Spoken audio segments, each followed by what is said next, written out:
অসংখ্য শ্রুতাদৌ ভগবদবতারা নিগদিতঃ প্রভাবং ক সম্ভাবয়তু পরমেশাদিতরতঃ কিমন্যৎ স্বপৃষ্ঠে কোটি কোটি শতাং না পূর্ণ ভবাস তথাপি শ্রীগৌরে হরি হরি ন মূঢ়া হরি ধিয়া।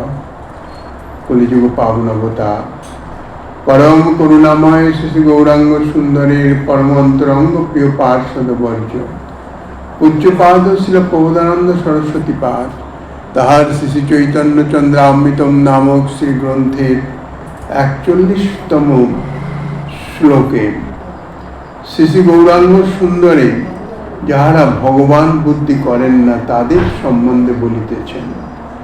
শ্রুতি প্রভৃতিতে ভগবানের অসংখ্য অবতারের কথা বর্ণনা করেছেন, কিন্তু অযাচিতভাবে প্রেমদান করে বিশ্বের সকল তাপ মুছাইয়া দিতে আমার গৌরহরি ভিন্ন আর কে সমর্থ হয়েছেন?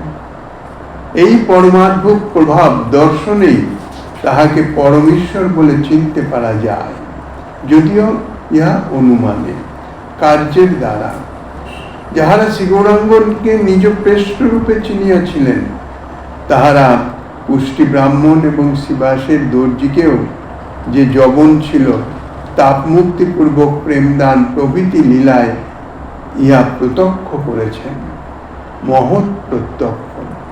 হরি হরি তথাপিও মায়াবৃত চিত্ত মূঢ়জন শ্রী গৌরাঙ্গ সুন্দরকে হরিবুদ্ধি করেন না, ভগবত বুদ্ধি করেন না।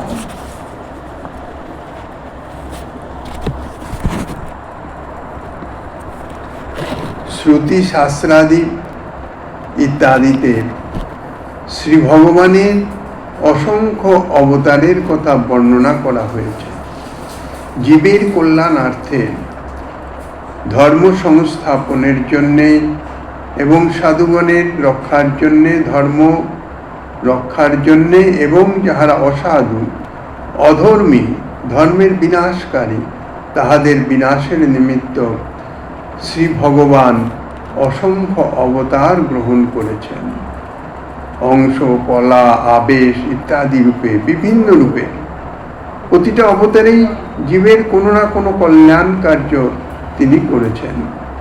তাদের প্রভাবের কথাও, অর্থাৎ সেই সমস্ত অবতার তাঁরা জগতে অবতীর্ণ হয়ে কি করেছেন, কি লীলা করেছেন, জীবের কি কল্যাণ করেছেন, সে সম্বন্ধেও পুরাণ, ইতিহাস, আগমাদি শাস্ত্রে সবিস্তারে বর্ণিত হয়েছে।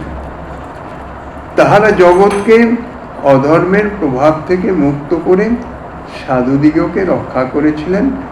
সাধুদিগকে তাহাদের নিজেদের ধর্ম পরিপালন করবার নিমিত্ত তাহাদের সব ব্যবস্থাও করে দিয়েছিলেন, কৃপা করেছিলেন। তাহারা জগৎকে অধর্মের প্রভাব থেকে মুক্ত করে দিয়েছিলেন, ধর্মকে সংস্থাপন করেছিলেন, যাহাতে সকলে নির্দ্বিধায় ধর্ম পালন করতে পারেন, কোনো রকম বিঘ্ন এসে তাহাদের সেই ধর্ম পালন কার্যে ব্যাহত না করতে পারে, সেই সমস্ত ব্যবস্থা করেছিলেন। কিন্তু এই যে সমস্ত অবতার, এই সমস্ত অবতারের কেহই জগতের জীবকে কিন্তু প্রেমামৃতের মধুময় আস্বাদন প্রদান করেন নাই। শ্রী গৌরাঙ্গ সুন্দর তাঁকে যেমন, তিনি তো অকাতরে প্রেমদান করেছেনই, কিন্তু তাঁকে যখন দর্শন করছেন দূর থেকে, সেই দর্শন মাত্রই চিত্তবৃত্তি শুদ্ধ হয়ে গিয়ে প্রেমামৃতের মধুময় আস্বাদন, কোনো ভেদ বুদ্ধি নাই, আপামর জনসাধারণ তাঁরা প্রাপ্ত হয়েছেন। দর্শন মাত্রই প্রেমামৃতের মধুময় আস্বাদনে আপামর জনসাধারণকে মুহূর্তের মধ্যে সর্বতাপ ধ্বংসপূর্বক পরমানন্দ বিধান করেছিলেন, যে পরমানন্দ ব্রহ্মানন্দ থেকেও আরো অনেক অধিক, যে ব্রহ্মানন্দ যে পরমানন্দের নিকটে তুচ্ছীকৃত হয়ে যায়। এমন অপূর্ব প্রভাব এমন জীবের অভূতপূর্ব কল্যাণ অন্য কোনো ভগবতারে কেহ কখনো প্রত্যক্ষ করেছেন কি? অন্য কোনো ভগবত অবতার এ জাতীয় জীবকল্যাণ, জীবের পরম প্রেয় প্রদান করেছেন, তাহা শুনেছেন কি বা দেখেছেন কি? এহেন পরম প্রভাবশালী শ্রী গৌরাঙ্গের যদি কাহারও হরিবুদ্ধি না থাকে, জীবের কল্যাণ কার্যের নিমিত্তই ভগবান অবতীর্ণ হন, এবং সেই কল্যাণ যদি চরমতম হয়, যার থেকে শ্রেষ্ঠ কল্যাণ আর নাই, তাহলে বুঝতে হবে যে তিনি পরম প্রভু, পরম ব্রহ্ম ভগবান। তাহলে শ্রী গৌরাঙ্গ সুন্দরের সেই যে লীলার মাধ্যমে তার যে পরম প্রভাব, তাহা তো সাক্ষাৎ করেছেন তৎকালীন সমস্ত জন।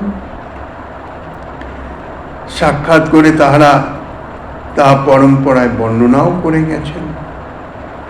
তাহলে সেই শ্রী গৌরাঙ্গে যদি কাহারও হরিবুদ্ধি না থাকে, ভগবান বলে যদি অনুভবে না আসে, তাহলে বুঝতে হবে নিশ্চয়ই তাহার বুদ্ধি মোহাবৃত হয়ে গেছে। সর্বাংশী পরমেশ্বর ব্যতীত অন্যত্র এমন অদ্ভুত প্রভাব কি সম্ভাবনা করতে পারে? চিন্তাও করা যায় না। অধিক কি বলবো, যে সকল সাধু ভক্তগণ নিজপ্রেষ্ট শ্রীকৃষ্ণ রূপে শ্রী গৌরাঙ্গকে চিনতে পেরেছেন, তাহারা শ্রী গৌরহরির কত অদ্ভুত প্রভাবই না অনুভব করেছেন। হায় হায়, তথাপি অভাগ্য জনের গৌরহরিতে পরমেশ্বর বুদ্ধি হয় না, হলো না। যদি বলা যায় যে তাহা হয় না কেন, তার উত্তরে গোস্বামীপাদ বলছেন, যে জন যদি কেহ নিজে ইচ্ছা করে নিজের চক্ষুকে বস্ত্রাবৃত করে রাখে, তাহলে সম্মুখে অতি নিকটে অবস্থিত বস্তু তো সে দেখতে পাবে না। তো এই সকল যে অভাগ্য জন, সেই জনেরও সেই রকম মোহের দ্বারা, অর্থাৎ এই প্রাকৃত জগতে মায়ার যে মুগ্ধতা, সেই মোহের দ্বারা চিত্ত এমনভাবে আবৃত হয়ে গেছে যে শ্রী গৌরাঙ্গ সুন্দরের এমন অদ্ভুত প্রভাব শ্রবণ করে বা দর্শন করেও, অনেকে দর্শন করেও শ্রী গৌর সুন্দরকে সেই স্বয়ং ভগবান বলে অনুভব করতে পারেন না, বললেও মানেন না। যদি বলো শ্রী গৌরহরির সেই অপূর্ব প্রভাবগুলি কি রকম, তার উত্তরে বলছেন, কুষ্টি বিপ্র যখন বাসুদেব নামক কুষ্টি বিপ্র দাক্ষিণাত্য ভ্রমণে, মুহূর্তের মধ্যে তাহার ব্যাধি বিমুক্ত করে দিব্য কান্তি এবং সেই সঙ্গে সঙ্গে প্রেম প্রদান করেছেন।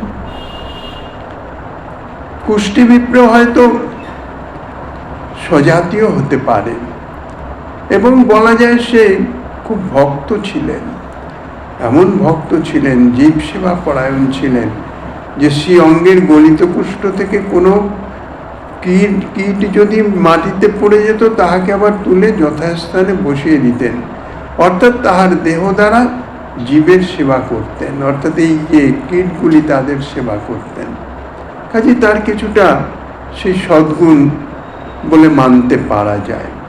কিন্তু শ্রীবাসের যে দর্জি, সে তো এই রাস্তার পথিক নয়, সে তো যবন ছিল। সেই শ্রীবাসের যবন দর্জিকেও তো তিনি অদ্ভুত তার যে মাধুর্য, তাহা দর্শন করিয়েছিলেন। এই সমস্তের উদ্ধারকালে শ্রীমান মহাপ্রভুর সেই মহাপ্রভাব ব্যক্ত হয়েছিল। ষড়ভুজ মূর্তিতে তিনি এই ভক্তদিগকে দর্শন দানও করেছেন। বাসুদেব সার্বভৌম, শোনা যায় মহারাজ প্রতাপরুদ্র ইত্যাদি আরও, এবং নবদ্বীপ লীলাতেও তিনি অসংখ্য ভগবৎ স্বরূপ দর্শন করিয়েছেন। তাহলে এইসব দর্শন দান সময়েও সকলে তা প্রত্যক্ষ করেছেন, সকল বিদ্বজ্জনগণেরও শিরভূষণ শ্রী বাসুদেব সার্বভৌমকেও সাক্ষাৎ এই প্রকার অনুভব করিয়ে তাহার স্তব করিয়েছিলেন। বেদবেত্ত অক্ষর করুণাময় পুরাণ পুরুষ বৈরাগ্য বিদ্যা এবং নিজ ভক্তিযোগ শিক্ষা দিবার নিমিত্ত শ্রীকৃষ্ণ চৈতন্য রূপে আবির্ভূত হয়েছিলেন। আমি তাহার শরণাগত হই।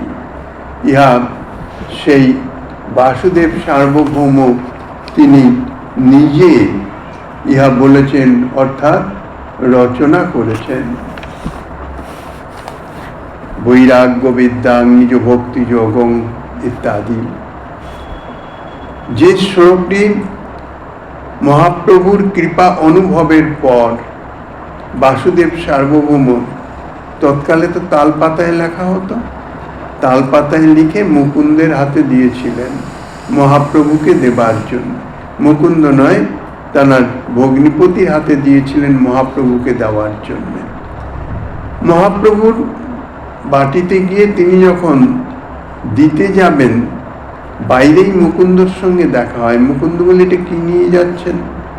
তখন বলছেন, সার্বভৌম ভট্টাচার্য পাঠিয়েছেন মহাপ্রভুর কাছে নিবেদন।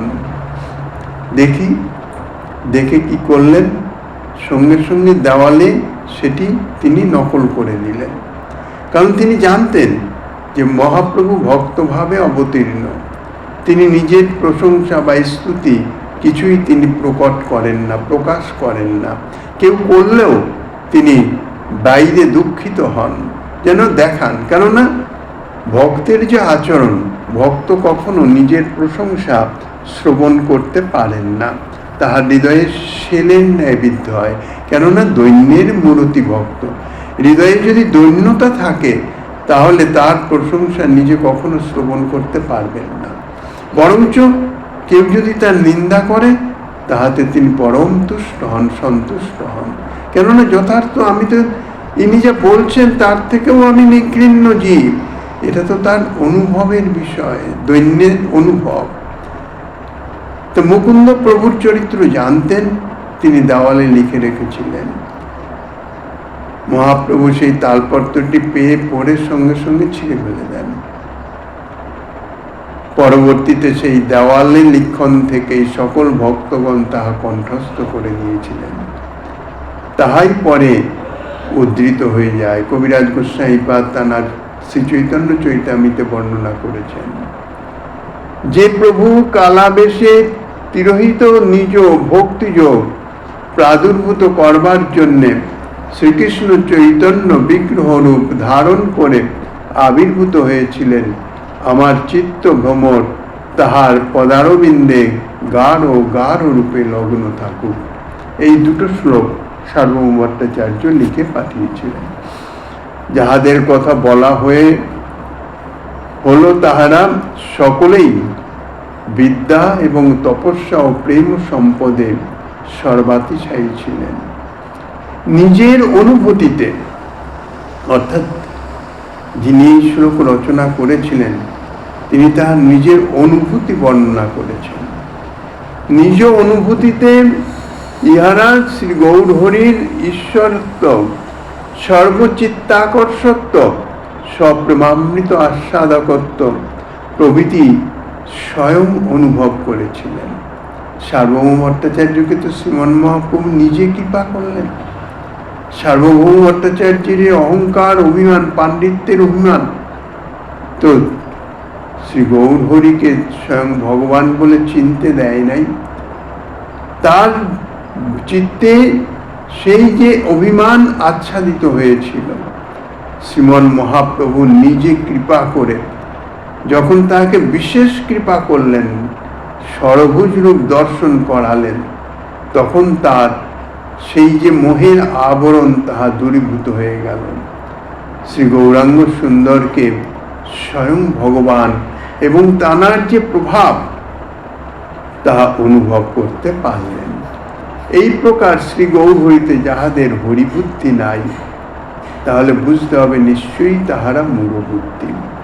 তাহাদের বুদ্ধি, তাহাদের চিত্ত তাহা মায়া মোহের আবরণে আবরিত, অর্থাৎ মিথ্যা অহংকার অভিমান তাহাতেই আবরিত, যার জন্য তাহারা শ্রী গৌর হরিকে স্বয়ং ভগবান বলে অনুভব করিতে পারিতেছে না।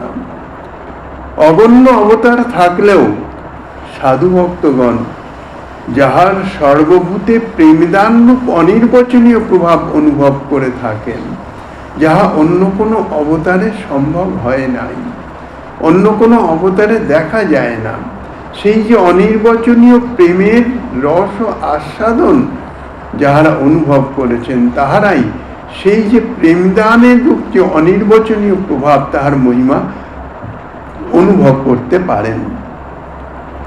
সেই গৌরাঙ্গে মূঢ় ব্যক্তির পরিবুদ্ধি কখনো হয় না, হতে পারে না।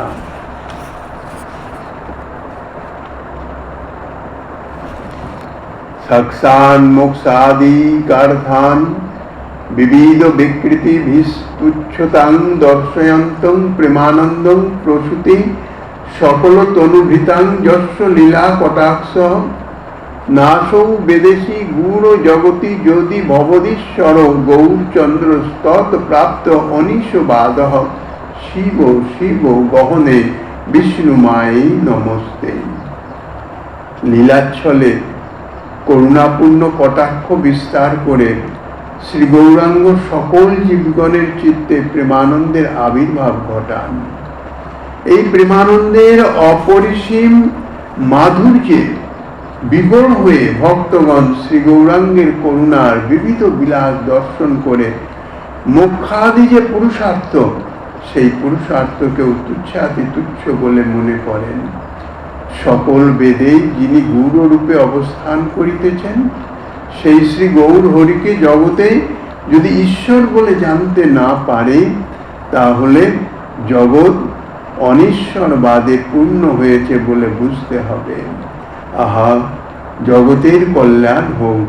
হে দুর্বেয় প্রভাবে বিষ্ণু মায়া, তোমাকে নমস্কার।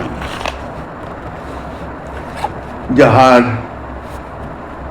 করুণাপূর্ণ কটাক্ষ মাত্রে প্রেমানন্দ প্রাদুর্ভূত হয়ে মোক্ষাদি পুরুষার্থ তুচ্ছ করে দেয়। মুখ্যে যে সুখ, মুখ্যে যে আনন্দ, যাহা শাস্ত্রগ্রন্থাদিতে বর্ণিত আছে, চারি পুরুষার্থের সবচেয়ে শ্রেষ্ঠ পুরুষার্থ আত্মান্তিক দুঃখ নিবৃত্তি। জগতের জীব দুঃখ চায় না, কষ্ট চায় না, তারা সুখ চায়। তাহলে আত্মান্তিক মানে জগতে তো সুখ দুঃখের অনুভব আছে, যদিও জগতে সুখ নাই, আনন্দ নাই, তবুও ক্ষণিক দুঃখের নিবৃত্তিকেই যে একটা স্বস্তি, তৃপ্তি প্রদান করে, তাহাকেই সুখ বলে জগতের জীব অনুভব করে। সেই জগতের জীবের সবচেয়ে শ্রেষ্ঠ যাহা কামনার বস্তু, তাহা হইতেছে মোক্ষ। কেননা মোক্ষে নিরবিচ্ছিন্ন একটি সুখানুভূতি হয়, যাহাকে বলা হয় ব্রহ্মানন্দ। নিরবিচ্ছিন্ন আনন্দ, দুঃখের কোনো লেশাভাসও নাই সেখানে, যাহা শাস্ত্র গ্রন্থ ইত্যাদিতে বর্ণিত আছে। কিন্তু এই প্রেমানন্দের খবর তো জগতের জীব পায় নাই। যার করুণা কটাক্ষ মাত্রই, অর্থাৎ একটুখানি কৃপা কণিকা, কৃপা লেশ যার প্রতি পতিত হয়েছেন, তাহার চিত্তে প্রেমানন্দ প্রাদুর্ভূত হয়ে যায়, প্রেমানন্দ প্রকাশিত হয়। অর্থাৎ প্রেমে তাহার চিত্ত পরিপ্লুত হয়ে যায়। যে সুখানুভব হয় তাহাকে বলা হয় প্রেমানন্দ। সেই সুখানুভূতি যে মোক্ষানন্দ থেকে অতীব অতীব উচ্চতর, তাহারা অনুভব করে। কেননা উত্তম বস্তু প্রাপ্ত হলে কেউ নিকৃষ্ট বস্তু আর গ্রহণ করতে চায় না, পেলেও রাখে না। তা সেই রকম প্রেমানন্দ যার চিত্তে প্রাদুর্ভূত হয়ে যায়, তাকে কেউ মোক্ষ দিতে চাইলেও সে তাহা গ্রহণ করে না, অতি তুচ্ছাতি তুচ্ছ বলে তাহার চিত্তে অনুভব হয়। উত্তম বস্তু যদি হতো মোক্ষ, তাহলে তো অবশ্যই গ্রহণ করত, কিন্তু গ্রহণ করে না। তা যার করুণাপূর্ণ কটাক্ষে এতাদৃশ প্রেমানন্দ লাভ হয়, সেই শ্রী গৌরহরিকে চক্ষুর সম্মুখে প্রত্যক্ষ করেও যদি কেহ তাহাকে পরমেশ্বর বুদ্ধি না করতে পারে, অর্থাৎ তাহার চিত্তে পরমেশ্বর বুদ্ধি প্রকাশিত না হয়, তাহলে কি হবে? বুঝতে হবে যে ইহা সেই মহামায়ার অদ্ভুত প্রভাব। মহামায়ার অদ্ভুত প্রভাবোৎপন্ন অনিশ্ববাদের ফল মাত্র। ঈশ্ববাদ নয়, অনিশ্ববাদ, অনিশ্বরবাদ। মায়ার কার্যই হইল দ্বিতীয় অভিনিবেশ করা। যথার্থ অভিনিবেশ তো ভগবানের প্রতি হওয়া উচিত, কেননা জীব ভগবানের অংশ। কাজেই সেই ভগবানের প্রতি উন্মুখতা, অভিনিবেশ না হয়ে তাহাকে বিমুখতা করে দেওয়া, বিমুখী করে দেওয়া এবং ঈশ্বর ব্যতীত, ভগবান ব্যতীত অন্য বস্তুতে আবেশ এনে দেওয়া, ইহাই হচ্ছে মায়ার কার্য। জীবকে আবৃত করে দিয়ে দ্বিতীয় অভিনিবেশে, অর্থাৎ দ্বিতীয় বস্তুতে, ভগবান ব্যতীত অন্য সমস্ত বস্তুতে, প্রাকৃত বস্তুতে তাহার চিত্তকে আকৃষ্ট করে, তাহার চিত্তকে সেইভাবে ভাবিত করে দেওয়া, আবৃত করে তাহার যে ভগবত অনুভব যাতে ঘটতে না পারে, সে যেন বুঝতে না পারে। অর্থাৎ চিত্তে যদি আবরণ থাকে, স্পর্শমণির উপরে যদি কোনো আবরণ থাকে, সেই স্পর্শমণির সান্নিধ্যে থাকলেও যেমন তাহার ক্রিয়া, অর্থাৎ লৌহখণ্ড স্বর্ণে পরিণত হয় না, হতে পারে না, সেই রকম মায়ার প্রভাবে চিত্ত মন বুদ্ধি এমনভাবে আবৃত করে রেখেছেন যে ভগবত অনুভব ঘটতে পারে না। তাহলে মায়ার কার্যই হচ্ছে দ্বিতীয় অভিনিবেশ জাগিয়ে ভগবত অনুভব ঘটতে না দেওয়া। এই শ্লোকে গোস্বামীপাদ জগতে অনিশ্ববাদের স্রষ্টি রূপে, অর্থাৎ অনিশ্ববাদের সৃষ্টিকর্তা রূপে মায়ার প্রমাণোচ্ছলে নিন্দা ব্যঞ্জিত হইয়াছেন, অনিশ্বরবাদের নিন্দা করিতেছেন। আহা, জগতের কল্যাণ হোক হে বিষ্ণু মায়ে, কেননা মায়া তো ভগবানেরই শক্তি, তাই বহিরঙ্গা মায়া হোক আর অন্তরঙ্গা স্বরূপ শক্তি যোগ মায়াই হন। এই জন্যেই বলছেন বিষ্ণু মায়া, হে বিষ্ণু মায়ে তোমাকে নমস্কার। তোমার যে প্রভাব তাহা বাস্তবিক দুর্গেয়, জগতের জীবের তাহা বোঝবার ক্ষমতা নাই। তুমি কিসের জন্য যে কি করছো তাহা তারা অনুভব করতে পারে না। যাহাতে মোহিত হয়ে বহির্মুখ পণ্ডিতজনও শ্রী গৌরহরিকে জানতে পারছেন না। কেননা পণ্ডিতজন হলো পাণ্ডিত্যের অভিমান। মায়ার কাজই তো অভিমান, চিত্তে অহংকার অভিমানকে জাগরিত করে দয়া। তাহার ফলে শ্রী গৌরহরিকে তারা জানতে পারেন না, বুঝতে পারেন না। যদি বলো শ্রী গৌরহরি কেমন, তদুত্তরে বলিতেছেন বেদে উপনিষদে যিনি গুরু রূপে অবস্থান করিতেছেন। গুরু রূপে অবস্থান করছেন কেন? বেদ উপনিষদ তাকে প্রকাশ্য রূপে, অর্থাৎ প্রকট করতে পারছেন না। তদা পর্ষদে রূপম বর্ণং কর্তারমীশং পুরুষং ব্রহ্মজনিম ইত্যাদি শ্রুতিতে যে বর্ণিত আছে, যে স্বর্ণবর্ণ ব্রহ্মজনী পুরুষের বর্ণনা শ্রুতিতে এইভাবে আছে, তিনি যে এই শ্রী গৌরাঙ্গ তাহা পণ্ডিতগণ বুঝতে পারেন না। যাহার করুণা কটাক্ষ মাত্রে প্রেমানন্দ আবির্ভূত হয়ে ব্রহ্মানন্দকেও তুচ্ছ করে দেয়, সেই পরমে শ্রী গৌরহরিকে যে জানতে পারে নাই, সে ব্যক্তি নিশ্চয়ই মায়া দ্বারা হত হয়েছে, মায়া হত, অজহত।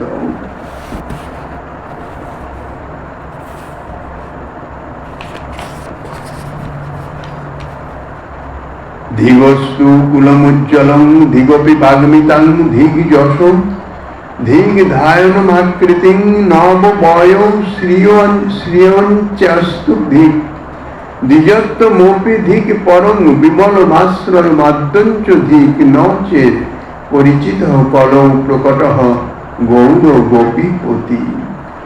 গোপীপতি শ্রীকৃষ্ণ কলিকালে শ্রী গৌরাঙ্গ রূপে নদিয়া ধামে উজ্জ্বল প্রেম মাধুর্য জগতের জীবকে প্রদান করবার জন্য আবির্ভূত হয়েছে। ইহার করুণার সহিত পরিচয় না ঘটলে অতি উচ্চ বংশে জন্মগ্রহণ করেই বা কি লাভ? উৎকৃষ্ট ব্যক্তিত্ব শক্তির দ্বারা বহু লোককে মুগ্ধ করলেই বা কি লাভ হবে? আর যশ, অধ্যয়ন, সুন্দর রূপ, নবীন বয়স, প্রচুর ঐশ্বর্য, দ্বিজত্ব অথবা সন্ন্যাস আশ্রমেই বা কি লাভ হবে?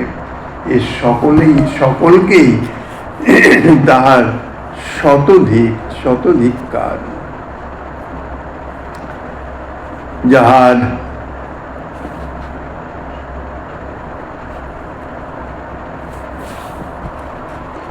গোপীপতি কৃষ্ণ তিনি অধুনা শ্রী গৌরাঙ্গ রূপে আবির্ভূত হয়েছেন। স্বয়ং ভগবান কৃষ্ণ তিনি তো রাধারানীর ভাবকান্তি নিয়ে গৌর রূপে আবির্ভূত হয়েছেন। তো স্বয়ং ভগবান কৃষ্ণ তিনি তো গোপীপতি। তাই বলছেন সেই গোপীপতি কৃষ্ণ অধুনা অর্থাৎ এই কলিকালে শ্রী গৌরাঙ্গ সুন্দর রূপে আবির্ভূত হয়েছেন। এখানে পতি শব্দের অর্থ টিকাদারের মতে প্রিয়তম, গোপীগণের সর্বাধিক প্রিয়তম, অর্থাৎ প্রাণ কোটি প্রিয়, নিজের প্রাণের থেকেও আরো প্রিয়। সেই জন্যেই পতি শব্দ এখানে ব্যবহার করেছেন। উদ্ধারকর্তা স্বামী নহেন, এখানে জ্ঞাতব্য গোপীগণের স্বরূপ প্রাকৃত গুণময় নহে, তাহা তো অপ্রাকৃত, শ্রী গোবিন্দের স্বরূপ শক্তিরই অংশ মাত্র। তাহারা চিন্ময়ী, আনন্দরূপিণী, আর গোপীপতি কৃষ্ণ চিন্ময় সচ্চিদ আনন্দ বিগ্রহ। সুতরাং শ্রীকৃষ্ণেরই নিত্য শক্তি, নিত্য কান্তা তারা। সুতরাং তাহাদের সম্পূর্ণ বর্ণনায় লৌকিক বৈবাহিক ধর্মময় ঔপাধিক পতিত্ব এবং তমগুণোদ্ভূত ইন্দ্রিয়াসক্তি প্রচুর ঔপপতিত্ব এর কোনো শব্দই গ্রহণীয় নয়, কেননা তাহা এই জগতিক প্রাকৃত অপ্রাকৃত নহে। তবে প্রতিশব্দে যদি দেহ প্রাণাদি হতে প্রিয়তম এই অর্থ বুঝায়, তা গোপীদের আত্মকোটি প্রিয় অর্থাৎ নিজেদের দেহ প্রাণ ইত্যাদির থেকেও প্রিয়তম, সেই জন্যেই গোপীপতি। তবে তাহা হলে সেই প্রতিশব্দ সর্বথা গ্রহণীয়, অর্থাৎ প্রতিশব্দে যদি প্রিয়তম বুঝায় অর্থাৎ নিজের প্রিয়ের সর্বশ্রেষ্ঠ প্রিয়জন, ইহাই যদি বুঝায় তাহলে প্রতিশব্দ গ্রহণ করা যায়। এই জন্যে গোপীপতি বলছেন। এখানে গোপীপতি বলতে প্রাকৃত জীবের যে পতিপত্নীর সম্বন্ধ তাহা নহে, তাহা বলেন নাই।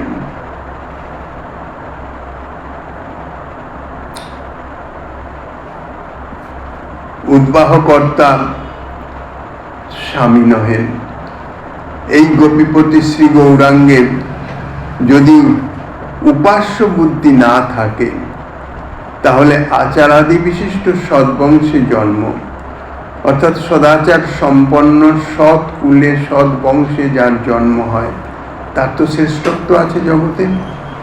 বা বক্তৃত্ব শক্তি, খুব ভালো বক্তা, বিমল কীর্তি, বেদ বেদান্তাদি অধ্যয়ন, সুন্দর লাবণ্যময় দেহ, পূর্ণ কৈশোর বয়স এবং অবিনাশী সম্পদ, উৎকৃষ্ট ব্রহ্মচর্যাদি আশ্রম, ব্রাহ্মণাত্মাদি সংস্কার ইত্যাদি যতই সদ্বস্তু তাহার থাকুক না কেন, তাহাতে কি প্রয়োজন সাধিত হবে? তিনি তো প্রেম প্রাপ্ত হবেন না।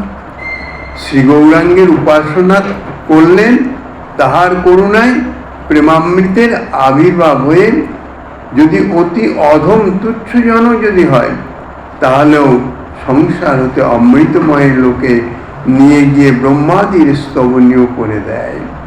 আর যাহাদের প্রেমামৃত লাভ হয় না, তাহাদের অন্যান্য যতই সদ্গুণাবলী থাকুক না কেন, তাহারা অমৃতময় লোকে যেতেও পারেন না, ব্রহ্মাদির স্তবনীয় হতে পারেন না। আর তাহার কৃপাবর্জিত কুলশীলাদিতে অতি উচ্চ ব্যক্তিও মায়ার উচ্ছিষ্ট পাখির ভোগ সম্পদে উপাদেয় বুদ্ধিতে আসক্ত বুদ্ধি হয়। অর্থাৎ এই প্রাকৃত জগতের যে সমস্ত প্রাকৃত বস্তু ভোগ বুদ্ধি, তাহাতে আকৃষ্ট হয়ে যায় যদি শ্রী গৌরাঙ্গ সুন্দরের কৃপা প্রাপ্ত না হওয়া যায়। তাহারা কুলশীল বিদ্যায় ইত্যাদিতে যতই প্রশংসনীয় হন না কেন, তাহাদের মন বুদ্ধি চিত্ত এই প্রাকৃত বস্তুতেই আসক্ত হয়ে পড়ে থাকে। তাই ভজন অভিজ্ঞ গ্রন্থকার অর্থাৎ গোস্বামীপাদ তিনি বলছেন যে গৌর কৃপা বর্জিত হলে সদ্বংশে জন্ম প্রভৃতিতে শতধিক, কেন কোনো তো লাভ নেই, সেই প্রেম সম্পদ তো প্রাপ্ত হওয়া যাবে না। যতই সদ্বংশ ইত্যাদিতে জন্ম সদ্গুণাবলিতে ভূষিত থাকুক না কেন, সে তো যেখানকার সেখানেই অর্থাৎ প্রাকৃত জগতেই থাকবে। এখানে আদি শব্দের যজন, যোগাভ্যাস, বৈরাগ্যাদি ইত্যাদি সমস্ত সদ্বৃত্তিগুলো গৃহীত হয়েছে। যাহাদের শ্রী গৌরাঙ্গ চরণে রতি নাই, মতি নাই, তাহাদের কুল, বাক্পটুতা, বেদপাঠ ইত্যাদি সকলকেই ধিক্কার দিতেছেন গ্রন্থকার।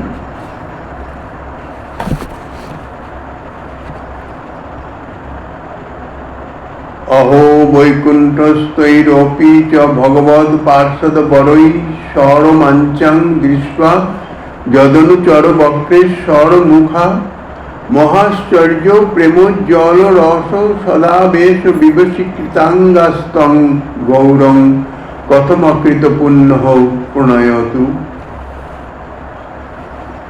বক্রেশ্বর প্রমুখ শ্রী গৌরাঙ্গের অনুচরগণ, পার্শ্বদগণ মহান আশ্চর্য উজ্জ্বল প্রেমরসে সর্বদা বিবশ হয়ে থাকেন। আহা, শ্রী বৈকুণ্ঠস্থ ভগবৎ পার্শ্বদগণ রোমাঞ্চ সহকারে তাহাদিগকে দর্শন করিতেছেন।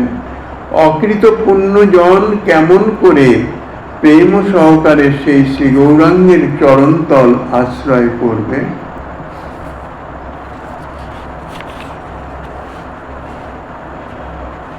বৈকুণ্ঠ পার্শ্বদগণ সাগ্রহে যাহাদিগকে দর্শন করেন ইত্যাদি রূপে শ্রী গৌর ভক্তের মহিমা তাহা প্রদর্শন করে অর্থান্তরে অভক্তগণে নিন্দা করিতেছেন। বলছেন, অহো আশ্চর্য, বৈকুণ্ঠের নিত্য ভগবৎ পার্শ্বদগণ, কেননা এই যে প্রেমানন্দের আস্বাদন, তাহা তো বৈকুণ্ঠের পার্শ্বদগণ কখনো প্রাপ্ত হন না। তাই তাঁরা রোমাঞ্চ সহকারে যাহার পার্শ্বদ অর্থাৎ শ্রী গৌর সুন্দরের পার্শ্বদ বক্রেশ্বর আদি যে ভক্তগণ, তাহাদের যে প্রেম প্রভাবে, তাহাদের যে বিকার, সাত্ত্বিক বিকারযুক্ত তাহাদের যে নিত্য কীর্তন ইত্যাদি, তাহা দর্শন করে থাকেন। বৈকুণ্ঠের পার্শ্বদগণ সেই স্বরূপ দর্শনে লালায়িত, নিজেদের অপ্রাপ্তিতে তাহারা দুঃখিত হন। আর অকৃত পুণ্যজন কেমন করে, অর্থাৎ যাহাদের শ্রী গৌরাঙ্গ সুন্দরের রতি নাই, মতি নাই, তাহারা কোন ভাগ্যের ফলে সেই গৌরহরির চরণে প্রীতি করতে পারবে? যদি বলো এই গৌর ভক্তগণের প্রভাব কি রকমের, তাহার উত্তরে বলছেন, সর্বজন চমৎকারকারী। গোপী প্রেমের যে মহামধুর আস্বাদন, তাহাকে গাঢ় আবিষ্ট হয়ে তাহাদের দ্বন্দ্ব ধর্ম বিনষ্ট, অঙ্গচেষ্টা বিবশ। অর্থাৎ তাহারা এই সর্বজন চমৎকারকারী যে গোপী প্রেম, যে প্রেমের অনুভবের আভাসও আচ্ছা উত্তম জনের চিত্তে কখনো আসে না, যাহা একমাত্র কৃপা করুণার ফলেই অনুভব হয়। যার অনুভবে, যাহার চিত্তে প্রকাশিত হলে, যাহার লেশাবাসও প্রকাশিত হলে চিত্ত এমনভাবে গাঢ় আবিষ্ট হয়ে যায় যে তাহাদের দ্বন্দ্ব ধর্ম, অন্যান্য যে ধর্ম, এটা ঠিক না ওটা ঠিক না, এটা বেঠিক ইত্যাদি, সে সমস্ত বিনষ্ট হয়ে যায় এবং সেই প্রেমানন্দে বিভোর হয়ে তাহারা বিবশ হয়ে যান, অঙ্গচেষ্টা বিবশ। অশ্রুকম্প পুলক আদি সাত্ত্বিক ভাবগুলি স্বয়ং প্রকাশিত হয়ে যায়। কেবল মহামধুর আস্বাদন তাহাকে গাঢ় আবিষ্ট করে তাহাদের দ্বন্দ্ব ধর্ম বিনষ্ট করে দেয়।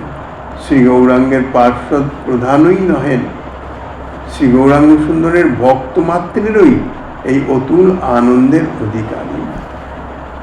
যাহার কৃপাকটাক্ষে এই অঘটন ঘটে থাকে, সেই শ্রী গৌরহরির পাদাশ্রয়ে যাহারা করেন নাই, এই শ্লোকে তাহাদের ভাগ্যের নিন্দা করিতেছেন গোস্বামীপাদ।